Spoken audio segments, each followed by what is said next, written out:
Before we start this video, I wanted to take a moment to stand in solidarity with the people of Ukraine. I completely understand the privilege of not knowing the feeling of waking up in a war zone. And I want to let them know and the people of the world to know that my heart is broken for you. I'm praying for you. My children are praying for you. I'm doing anything on my end to help to support. I've supported, I've donated to the Red Cross and some other, you know, things that I've been finding throughout online. Just make sure you do your research if you're going to go ahead and, you know, donate. If you don't have the donations, just a quick prayer, and know that even though this video I feel like kind of could come off as just so frivolous in such crazy times, that maybe somebody needs a break from the news. So in hopes that this might be that relief that somebody might need, but just know that for you, for your country, for the devastation, I'm devastated for the people of Russia who are not on plan. I don't know what to say. I'm not a very political person. And I don't want to hear whose fault or who should have done what, if somebody else was doing this. That is regardless of the point. I just think if we could just lift them up in prayers and our thoughts and do what we can to support the people of Ukraine, hopefully it would alleviate some of the burden. Not all, but something. So I wanted to start off first and foremost with this. So I'm thinking of you, I'm praying for you, and I hope this ends quickly.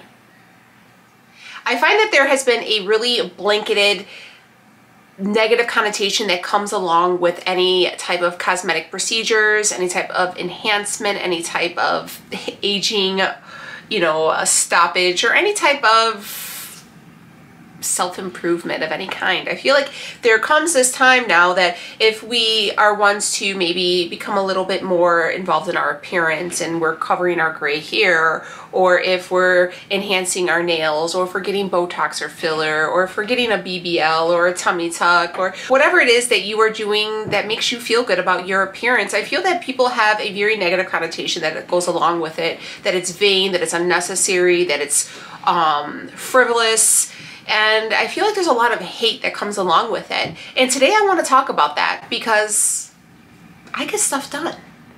And I am not ashamed of any of the cosmetic procedures that I've had. So if you guys were wondering, what have you had done? I'm going to tell you, and I'm even going to take you along with me. So let's get into this. Hey friends, welcome. My name is Danielle, and this is the Feminal Society. Feminal Society is a passion project of mine, and it's basically a leveling up series, helping to inspire others to be inspired to be the very best version of yourself, to promote self-love, self-awareness, self-acceptance, and a little bit of selfishness, because self-care is not selfish, but it's looked at it as, and why not be a little selfish when it comes to you and your time. And if this can just reach the one person who is just not there yet, and I can help inspire you to take a little bit of time for yourself today, then my mission is complete. So if you're on your trip, on your journey in life to elevating yourself, to becoming that girl, then you have found the right place. This is a very safe place on the internet. There's no judgment. We are all welcomed. We are all accepted. And I would love for you to stick around and subscribe. So if that is something that you like, that you want to be a part of, you found your place. We all real friends here, and I would love for you to stick around. So do not forget to hit that subscribe button and make sure those push notifications are pushed on so you guys will know every time I upload. So today's video is going to be a little something different. I have talked a lot about self-love, and you know, I guess maybe I am vain. We'll say it. I'll say it. Yeah, maybe I am vain. I like to look good. I like to look good. I'm not ashamed of being 38 or growing older. I am very proud of all the years, because all these years that I have underneath my belt have taught me a lot of things, and I've lived a really great life. And the thing is 38 isn't, I feel like 38 when my mom was 38 is so much more different now that I'm 38. I don't know. But yeah, so I am a little vain. I like to color my hair. I like to wear makeup. I like to get my nails done. And I like to age gracefully. with being said, I do a little cosmetic procedures, and today I want to take you along. Today we're going on a field trip, my friends, so buckle up. We are headed to JOLIE Med Spa in the south side of Chicago, located in Pilsen. If you guys are not from Chicago and you're maybe looking to getting some kind of procedures done, maybe this can give you a little bit of insight. I also wanted to take a moment to interview some of the professionals that work here at JOLIE. The first person that I interviewed was Nurse Maya. Nurse Maya is not only a injector nurse, but she is also a bedside nurse. And Nurse Maya is also the youngest of the few that I'm interviewing. She's in her early 20s, and I asked her, hey Nurse Maya, what do you think? What do you think about cosmetic procedures? And here is what she had to say. This is Nurse Maya. Hello everyone, so nice to meet you. I'm here with the most beautiful Danielle. I'm very excited. This is the first time that I'm actually in front of a camera and talking. You said you were nervous, you're doing so good. And here's the boss, the hefe herself, and then there's Johanna. So what I wanted to talk about, so we do a series on my channel called The Feminine Society, and it's basically embracing your feminine energy and just teaching us to love the skin within and to just be the very best version of ourselves, whatever version that is. So maybe not for everybody is, you know, Botox and filler. Maybe just for some people, it's just a facial, or just finding decent products that can help with their skin. Maybe some could be more higher end, some could be affordable, but to just help them take better care of themselves, because we want to step away from self-care being selfish. And, you know, I know here, like I was just saying, I never felt pushed to overfill or to try to replicate somebody on social media. It was always, and I love that about here, because it was always like whatever natural, we could always go bigger. Everything was very soft, and it was just very welcoming. And I feel like you guys are definitely breaking out of that, you know, where it's that kind of cliche, like Hollywood, you know, unrealistic, unnatural type of stuff. So let me ask, we'll start with Maya first. What do you think is your best advice for somebody would you recommend filler, Botox, facials? Like, what is your thing, like your two very most important things you think for self-care and skincare? Because you're young, so what do you suggest? I like to start slow, right? So anybody can benefit from a facial. We have various amount of facials here, and it's all tailored to our patients. We have a classic beauty facial, which, you know, you could cleanse, exfoliate, extractions. Anybody can benefit from that, because who doesn't want clean skin, right? But Botox I love because it's preventative. So the fact that we don't have those deep dark lines like our parents do now doesn't really play into a role. But we can always prevent that, right? So a lot of my patients that have come in recently call it baby Botox, which I love. The most popular areas that I've treated are our frown here. So when we're concentrated, when we're mad, we tend to use our procerus, that's our biggest bulky muscle here, that causes those 11 lines that our patients like to say. So we treat those very often, along with those forehead lines. And now that we have our mask, I feel like we're very expressive with our eyes. So we're always smiling, we're always laughing, and that causes these creases right here along our eyes, which are called the crow's feet. So we could also use Botox there to prevent those deep dark lines. So I would say facials along with Botox are my most two popular recommendations, because who wouldn't love to benefit from it? And I think also to take away from the stigma that everybody thinks when you have Botox, you always look surprised. So as you can see, cosmetic procedures are not to be done only when you're older. They can happen when you're younger, a little prevention. So if you guys were wondering what have I had done, I'll tell you. I have had Botox done. I get Botox done about twice a year. I get it done on my forehead. So I get the units around my forehead, I get them in between my eyebrows, around my eyebrows, and around my crow's feet. I am interested in maybe getting some a little bit above my lips to help with my gummy smile, because I have the gums showing. But other than that, that is all I have done as far as Botox. I've had a little filler done. I've had a little bit put into my lips. I think about a half a syringe, and I think it's been about a year or two since I've had that done, just to help with evening out my smile. I feel like since I've had my teeth fixed, if you guys do not know, I had veneers done on my forefront teeth. If you guys, I did a whole video on it if you guys want to look back and check it out. But since I've had it, I feel like my smile, the crookedness of my smile was a little bit more pronounced. So I had them put a little filler in my top lip to kind of make it even, because I feel like it's you could still kind of tell it's a little uneven, but it is what it is. But since I had just turned 38 and I've been on this journey of health improvement and this fitness journey, since I've been losing a little bit of weight, I have noticed that the under eye area of mine has started to look a little hollow, and it was a little recessed, and I felt like I always looked tired and sleepy, and it bothered me. It was one of those things where, you know, I would put makeup on and you would still see it. I mean, you could still see some fine lines underneath my eyes, and that'll never go. And I'm fine with that.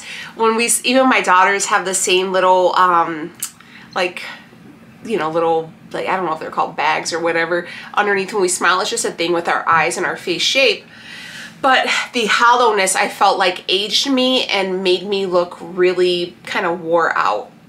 So I did a little research, and this is where I came to see my favorite doc. This is Dr. Perez. She is not only the medical director, but she also does a lot of the procedures here at JOLIE, and she's also, you know, works in the field as well. Dr. Perez is the best. So I was asking her, hey doc, what do you think? What is your thoughts on cosmetic procedures? So let's get a little bit of what the doctor says, and we'll talk about what she ordered. So, all right. So Dr. Perez, what do you suggest? What are your favorites? Because you're around my age, so let's see. Fill her up. Oh my God. I think I came into this world a little bit later, in my mid-30s.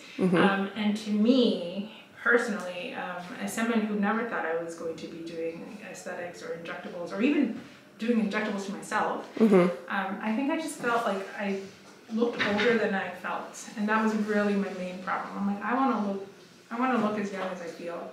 And so I agree. I think there's a lot of different aesthetic tastes, and to each their own.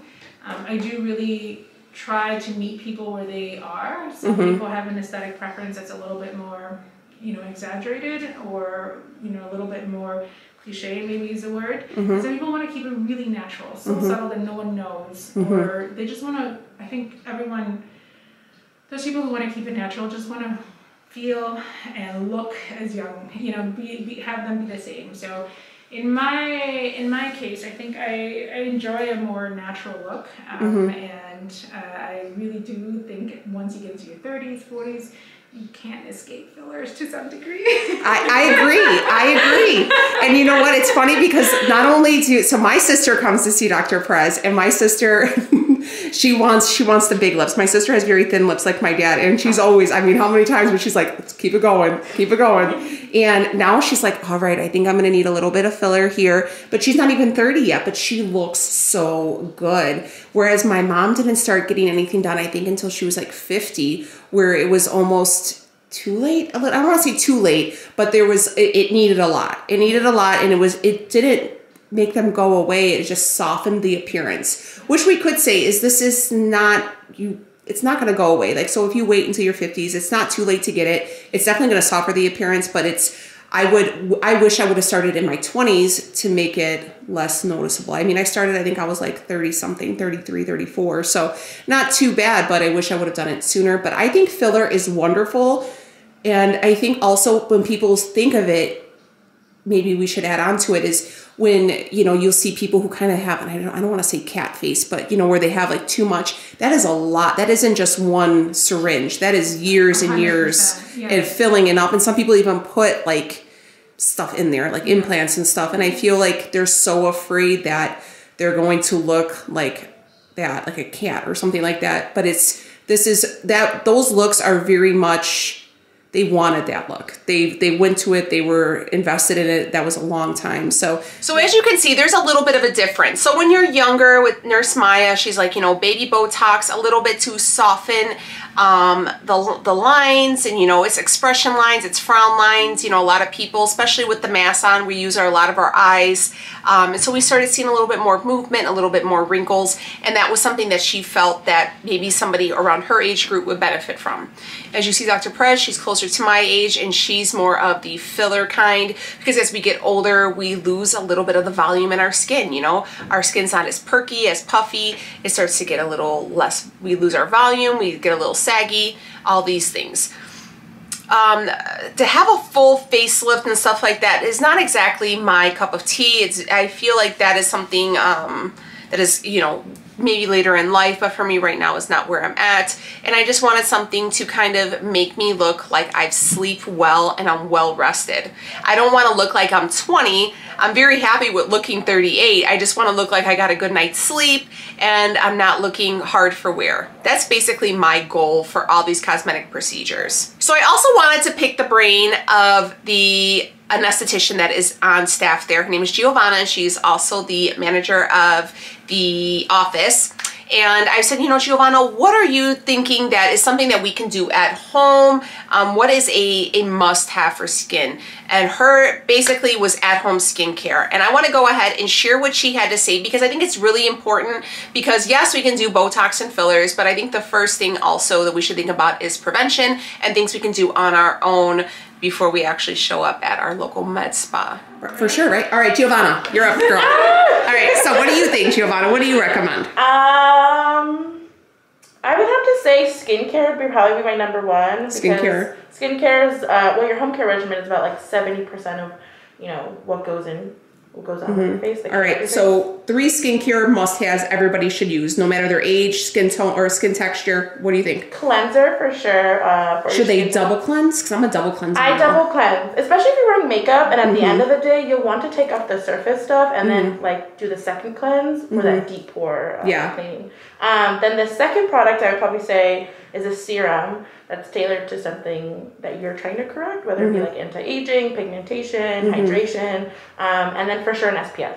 SPF, yeah. That's SPF all the way. Like you can't do without it on the cloudy days, on the sunny days. But I feel like it's trendy now. Everybody, SPF is like in every, if you look at any vloggers thing or blog, any video, everybody's like SPF. So they're like, you guys are pushing it and people are hearing it. Yes, and it should be a standalone SPF, not SPF in your makeup. Yeah. So like the foundation that is like SPF 20 is no-go. It's good, like extra protection, but you want to make sure, because sometimes the protection that's mixed in with foundation is not as 100% as a standalone SPF, so you get that full protection coverage. All right. With just that. So let me ask you this, because I'm going to be honest with you, I'm guilty. What about the micro needling at home? Is that bad or good? Because I bought one, and should I not? I would not. Maybe doctor can answer why. that was a bad idea? That sounds good. It depends. There probably is some benefit. I'm not saying there's no benefit to doing microneedling at home. My biggest concern would be infection. And also people overdoing it. You do have a lot of superficial vessels, capillaries, nerves that you may just be like grinding to a He's shaking his head at me. Did you see that? Okay. How about do all this stuff at home? How about the pore vacuum? Because I have one of those. Have you guys seen that? It's like a pore. It sucks all this stuff out. Oh, okay, if it's bad, then it's bad. But it was really, you could really get some stuff out of there. Again, I'll say probably not so bad. If you already have broken capillaries, rosacea or active acne, then you're probably not a good person to be doing too much suctioning, because you'll actually create more damage to those superficial capillaries, and you might have some more redness. So basically the point is stop buying the gadgets and leave it to the professionals. All right. We almost tried this. So basically, guys, do not forget your SPF. SPF is super, super important. We want to go ahead and protect our skin against any UVA and UVB rays. It helps with free radicals. It helps prevent aging. It helps prevent any type of melanoma. All those scary things that we don't ever want to think about could be simply just a little SPF added to our routine is such a deal breaker, or such a important thing to have. And then also with skincare, cleansers, and I have to throw out all my devices. You know, don't be picking your pimples. She said the pore vacuum was a bad idea. No more dermaplaning, all the things that I love to do. So I was like, well, my bad. So you guys are probably wondering what I had done. So I went through and like I said, I sat down and I talked to the doc and I was like, this is where my issue is. Just these under eyes. I didn't really want to do my lips or anything else. You know, I just said, I just really want to perk up underneath the eyes. What could I do? And she suggested filler. So that's what we did. And we did the tear through procedure. And before we get into it, just a quick disclaimer. It is used with a catheter, so you will see her inserting a catheter into my face, and she will go ahead and use the syringe full of filler and just kind of place it that way. Tear through is to be used to prevent any type of bruising. Unfortunately, I bruised like a peach, so I did have 2 black eyes, but it was fine because I just covered them up and it was all good. I have no regrets. I don't think I have any befores, but I feel like you guys have noticed a lot where you're like, Danielle, what are you doing? Your face looks different. You look different. What's going on? And it was literally just filling it in right here. And that's all we did, was just a little bit of filler underneath the eye to cause it to be a little bit fuller so I don't look as recessed and such as that.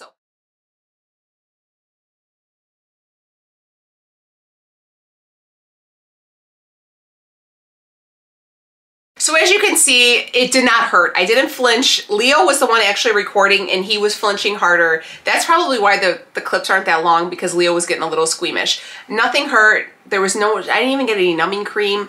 I will say if you get anything done in your lips that is a little spicy, that one does hurt. So I feel like we should also comment on the fact to having nicer skin, healthier skin, you know, rejuvenated skin. It is, you are what you eat. So you will see, you know, I make sure I feel my body with good healthy nutrients, lots of water, and take my vitamins, you know, SPF, all the things. I make sure that I'm cleansing my face twice a day, using the moisturizers, all prevention that I can do at home. If you guys want to see a separate routine on the products I use, please let me know because we will talk about them in another video. As you know, I'm also on track to getting skin removal surgery this coming fall along with a tummy tuck. I absolutely think that whatever makes you feel good, as long as it's not hurting anyone, is a-okay. And I feel like there's such a negative connotation that comes along with filler and Botox and stuff like that. I feel like a lot of people have this assumption that if you go and you get some filler done, you're automatically gonna look like the girls with the huge lips, or you're gonna do so much filler that you're gonna look like a cat, you know, like the cat lady, or you're gonna have Botox and you're gonna constantly look like this, because that's the idea that, you know, social media and all this stuff has put into our heads, that if you get any of this stuff, it's like the 90-year-old lady who's like this all the time, you know, and that is so wrong. Not saying that they did not have, you know, filler and Botox and all this stuff done. They absolutely did. They just have had numerous lots. Like the people whose lips are that big, that is, I can't even tell you how many syringes of filler that is, but it is a lot, and it is a lot over time. So this is not something where you're just gonna get one syringe and you're gonna balloon up. Absolutely not. Same thing with Botox. I mean, I've never had like a surprise look. Like I have it in, it's still moving. I still have eyebrow movement. It just softens the appearance of the frown line, softens the appearance of the you know, the 11 lines, softens the crow's feet. It gives you a very soft, rejuvenated look. It looks like you just went and had a facial done and you're just super hydrated and just looking good. That's the kind of look I go for. I'm not trying to freeze my face. I'm not trying to overfill my face. I am just trying to look like me, but well rested and just a little rejuvenation. The thing I really truly do love about JOLIE and the staff there is they do not try to sell. They're not selling you anything. They're not like, hey, you should get 2 syringes and, you know, let's freeze your face and let me do this and that. Very much less is more. Hey, let's start off like this and let's see. You know, it's not very extreme. They're not here for extreme results, and I love that. I recommend them to not only do I go there, my mom, my sister-in-law, her sister-in-law, cousins, friends. I mean, everybody I know, I recommend it. I don't even live by Pilsen, so it's a little bit of a voyage for me, but I go there because I trust them, because I feel welcome there, because I feel safe there, and I feel that I am in the best hands possible. Now, if you are going to possibly look into getting something like this done, I will suggest you to do your research. Don't just go somewhere because they have a sale on Botox. My mom did that. And it you know, it didn't work out. Some of the Botox, she would get like Groupons, and some of the stuff was like diluted, so it wasn't even pure Botox.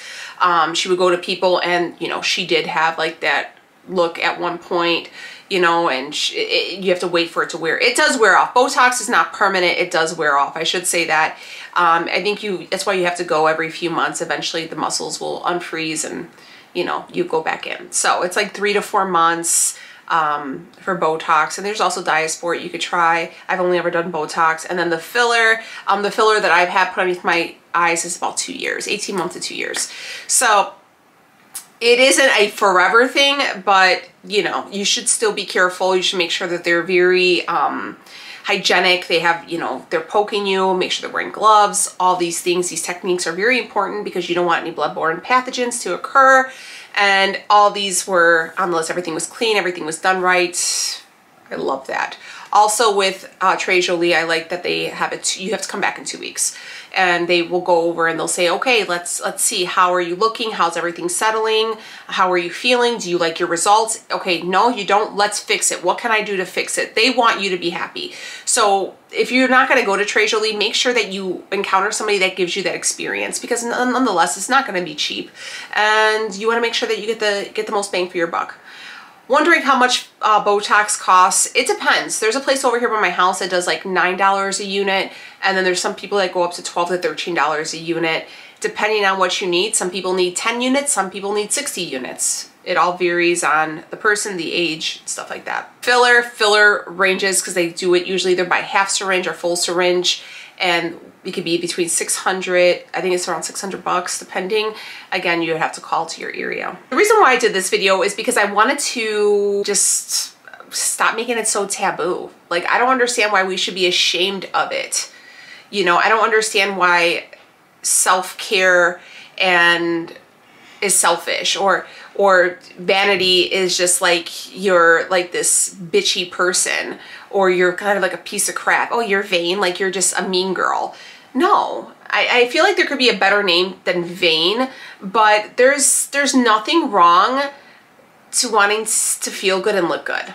And I feel like that's kind of why I did the Feminine Society, was to bring awareness of the fact that this whole box, or this whole idea that, you know, you have to look a certain way or be a certain way, and if you're not, then you're crap. Or, you know, after a certain age, you're like basically a grandma, and which not being a grandma is anything wrong, but you know what I mean? Like, you should just put on your apron and, you know, and just, you know, lock yourself in the kitchen and just be like an old lady. There's nothing wrong with it. You know, my mother-in-law, for the first time, I think in her life, went to a professional hair salon. She went to my sister and she had her hair professionally done. My mother-in-law is going to be 70 years old in July. She felt like $1,000,000. Let me tell you, every time I see, she looks so great, by the way. My sister did such a wonderful job. She got a little J-Lo hair going. She looks so good. And she came by a few days later and she had her hair still done. My sister blew it out. She had a little makeup on. I bought her some clips. She was doing her hair. I got her some better shampoo. Like, she had her nail, like, she felt good. You could tell she felt confident. Why should we tell her not to? Because she's going to be 70. She's still a woman. She's still beautiful. She still wants to be desirable to her husband, even if that is my husband's dad and my kids' grandpas. You know what I mean? But she's still a woman. Who are we as a society to judge her? You know, and my mother is going to be 60 and she wants to go and get it done. Go for it, girl. Get it done. Yes. You know, because she still wants to feel good. She still wants to look good. And some people they desire different things to feel good. You know, some people could be just as simple as getting their nails painted, but some people might want a little bit more. But who are we to decide what extreme is better than the other? I say we support everybody. And if you look good and you feel good, then I'm here for it, because you know what? We support each other, because there is no rules. There's no right or wrong way for self-esteem and uplifting yourself. So I feel like we should cut the shit, cut the crap, and stop being so judgmental on one another. If it's one thing, if you're gonna, you know, I feel like a lot of people say these things, and don't be offended, but I feel like a lot of people have a lot of opinions on these things where they don't want to spend the money because they feel like it's a frivolous cost. You may be right. You absolutely may be right. Maybe it is, my husband thinks it's a frivolous cost. Absolutely. But it's something that I'm paying for, that I'm saving my money for, that I'm doing, that I feel good. Okay, so maybe, you know, if people go out and they'll buy, maybe when people go out and buy all those Starbucks cups, you know how everybody buys all those Starbucks tumblers? I think that is absolutely ridiculous because they're so expensive. You really only need one. And do you really bring them for refills? I think that's just ridiculous. Or, okay, another one is the creamers, or when they go and they buy like all these like junk food items just to try, you know, like, or the coffee creamers, especially when they have like 50 million because they come out with new flavors. I think that's absolutely ridiculous and you're wasting money. But I'm not going to tell you anything because that's your money, that's your life, that's your fridge, that's your, if you're going to toss it out, whatever the case may be, that's up to you. And that, if you feel good doing that, go for it. If you feel good having 30 million Starbucks tumblers, amen. If you want to try out every creamer in the store, go for it. If you want to buy every single band t-shirt that Target has to offer because you feel like you look great in them, go for it. I don't mind. If it makes you happy, then it can't be that bad. Sheryl Crow said it first. I mean, she's an icon. So I think we need to really look inside ourselves and see why we're being so judgmental and stop with the underhanded comments. Oh, it looks great, but if you have a but in the sentence, just don't say anything at all. Really learn how to stifle our opinions when they're hurtful. Because you know that if somebody said it to you, it would be unwelcomed. So why not in this world, and this especially with everything going on, seeing the ugliness right at our front door, right on the big screen, seeing how absolutely horrific people can be, why not choose kindness? Why not choose support each other? Why not choose to uplift each other and say, you know what, maybe that's not for me. I don't see myself doing it, but you feel good doing it. You're happy doing it. You're not hurting anybody. It's not crack. It's not murder. You know what I mean? It's like you're doing something that you're really just trying to feel your best, then go for it. Now, with all that being said, you will not find acceptance and self-love and body positivity in a bottle of Botox, a syringe of filler, unless you truly love yourself, until you truly embrace who you are. And if you're finding that you're looking for happiness in exterior things and things that you you can buy, and you're still not happy, honey, that is a journey, that is a battle that you have to fight internally, and I highly suggest seeking therapy. You guys know I recommend therapy as many times as I can get, and I do know that especially with these hard times, even with my own kids, hey, you know what, you want to talk to somebody, maybe I'm not the person to talk to, but maybe you need somebody else to kind of play these emotions out, kind of get some perspective from somebody who is unbiased. So there's people out there. If you don't want to go in person, there's tons. Cerebral is the one I always talk about because that's the one I used. But there's tons of people out there who are there to help you kind of deal with your emotions and what happened and what's going on. I want to thank the ladies at JOLIE for being in today's video. I know they were a little uncomfortable with being on camera, and I kind of like just pulled it out and I was like, all right, let's interview. They're truly wonderful. I will leave the location and information down below. It's wonderful. It's a Latinx owned business, a woman owned business, a women ran business. I mean, queens support queens, and I love them. So if you have any questions, go ahead and leave them down below. If you have any rude remarks, just go ahead and just keep them in, digest them, and swallow them. This is 2022. Women are in the work field. They are in Congress. They are in Supreme Court. They're in the White House. This is where we're at right now.